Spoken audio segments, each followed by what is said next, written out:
Permettez-moi d'avancer dans l'explication de ce que signifie connaître Christ. C'est une connaissance très profonde, car cela nécessite de connaître Christ dans les choses et dans les affaires. Certains peuvent dire qu'ils connaissent Christ comme leur patience, c'est ce que l'on appelle connaître Christ. D'autres peuvent le connaître comme étant leur amour. D'autres encore connaissent Christ comme étant leur humilité. Une telle connaissance produira un effet radical dans la vie. En conséquence, vous pourrez en déduire qu'il n'y a pas de choses dans votre vie. Je crois que plusieurs peuvent le déclarer, car ils savent en expérience ce que cela signifie. Dans leur monde, même dans leur monde spirituel, il n'y a pas autre chose en dehors de Christ. Par exemple, ils savent qu'ils ne sont pas saints en dehors de Christ. Cela ne signifie pas, bien sûr, qu'ils ne sont pas saints en expérience, mais que maintenant Christ est leur sainteté. Immédiatement, ils comprennent que Christ est tout, et ils peuvent être complètement délivrés de toutes ces questions extérieures. Tout cela résulte de la connaissance de Christ et non pas d'une prière d'exhortation ni d'encouragement. J'aimerais que tous les serviteurs de Dieu remarquent bien le fait suivant. La solution ne réside pas dans l'exhortation ou dans les encouragements, mais dans la connaissance vivante de Christ. En encourageant les croyants, nous les incitons seulement à réagir d'eux-mêmes. Mais lorsque Dieu leur ouvre les yeux, ils connaîtront Christ. C'est en cela qu'est la vraie solution. De telles paroles peuvent être répétées des centaines de fois sans résultat, jusqu'à ce que Dieu ouvre nos yeux pour saisir que Christ est ce que nous cherchons vraiment.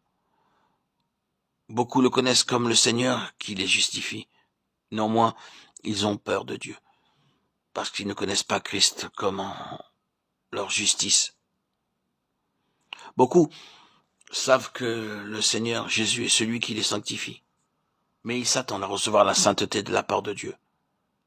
Pourquoi ? Parce qu'ils recherchent uniquement la sainteté. Puisque le Seigneur est celui qui les sanctifie, ils lui demanderont la force pour être saints. En agissant ainsi, ils découvriront bientôt leur impossibilité d'être saints. Ce n'est que lorsque Dieu aura ouvert leurs yeux et leur aura donné la lumière pour voir que Christ est leur sainteté et non leur désir d'avoir la sainteté ni la puissance que Dieu leur accordera pour être saints, que leur difficulté sera surmontée. Car Christ est alors devenu la sainteté en eux.